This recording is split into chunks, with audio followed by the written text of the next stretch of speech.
You talk about chest breathing, and it's something that I hadn't really thought about for a long time. And I think you have an exercise where you have people either sitting down or standing up, and you go to breathe.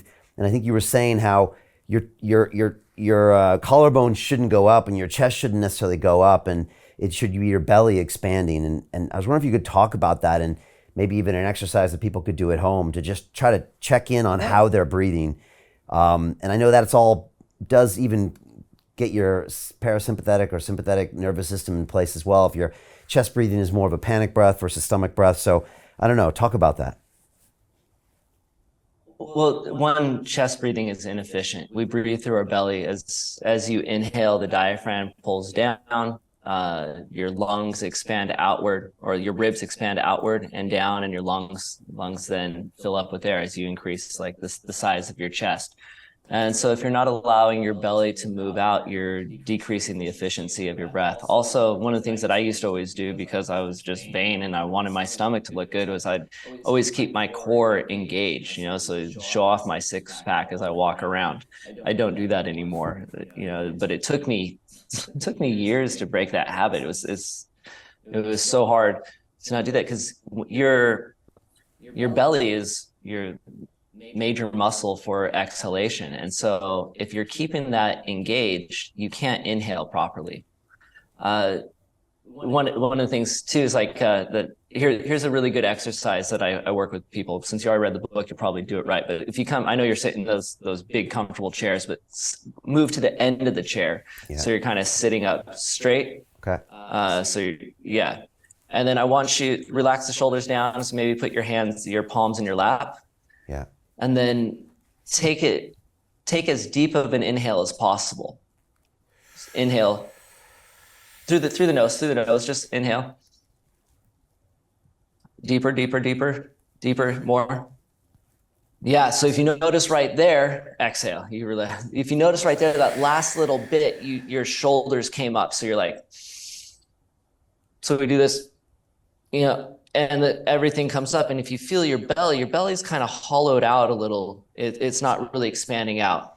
So I want you to do that same breath the exact same way that you can. I want you to inhale through your nose, and I want you to inhale the same way. So breathe up, allow the shoulder blades to come up, breathe in through your nose, breathe as deep as you can, as quick as you can.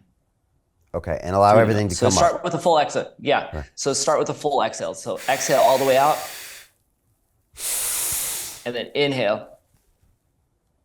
Okay. Is that as deep as you can go? Yeah, I think so. Yeah, all right, good. All right, okay, good. That was good. That was really good. Okay, then relax that breath.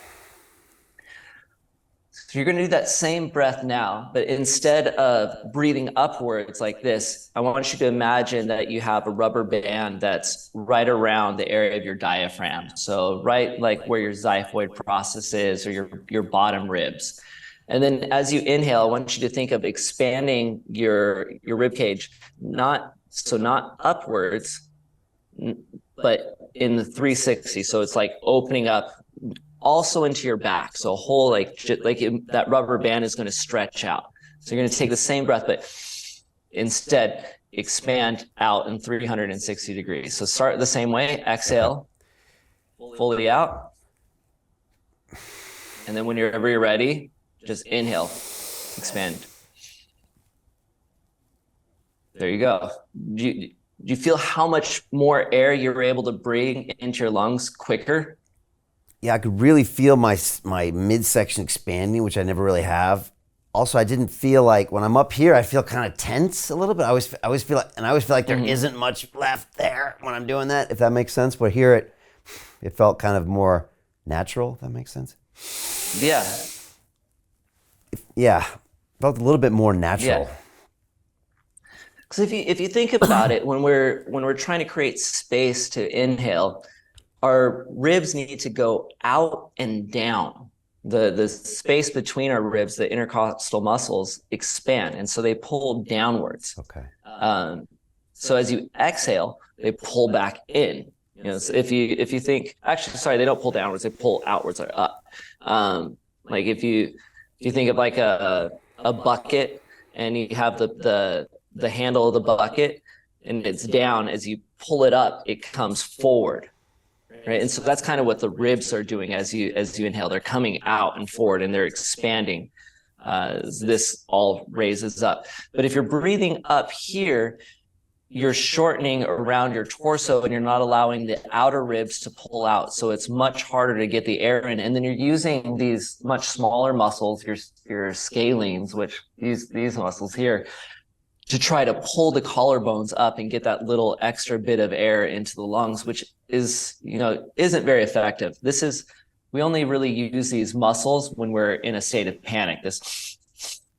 You see people trying to catch a breath, they're breathing here like this, and it's very high, and they can't exhale out, so this is a very panic breath. And so it's working into your sympathetic nervous system. It's inefficient. And even like with swimming or exercise or anything like that, if you focus on breathing outwards and like this 360 degree, one is you're going to breathe deeper, more efficiently as you need to. You're going to use less effort to inhale that way.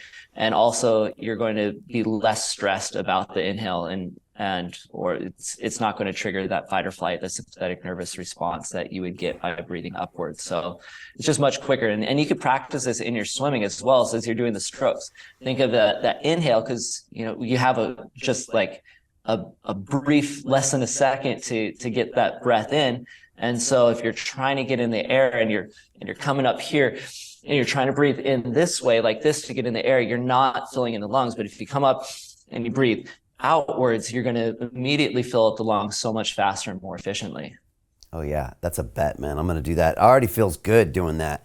And I can really feel the air going into all my intercostal muscles. And it helps to be able to visualize what's going on down there, right? With all the ribs expanding and diaphragm going down, because that'll help you make it happen, right? Yeah. I just think, imagine you have a rubber band and you're trying to stretch that rubber band out in all the directions. Right. And that seems to work for some people. Or you could get really, really physiological into it and think about all the anatomy, what's actually happening in there. Okay. Actually the way that I like to think about it. Hey, it's Brian Rose, founder of the DeFi Academy. I've told you my 4-week crypto bootcamp is amazing, but don't take my word for it. This is what my students are saying. The DeFi Academy was an amazing experience for me. It took me totally out of my comfort zone. In this course, I was challenged, I was held accountable, and pushed to do things that honestly weren't always easy. It's been phenomenal, and I can't believe we're already up on our 4 weeks. It has flown by. Going through this DeFi accelerator by far was one of the best courses I've taken. You do this course, you really get into the nitty-gritty of the activities that will make you comfortable with decentralized finance. Thank you so much to Brian and everyone at London Real and the DeFi Academy for even putting together an amazing course like this. Anybody else that wants to do it, please sign up. It is well worth the money.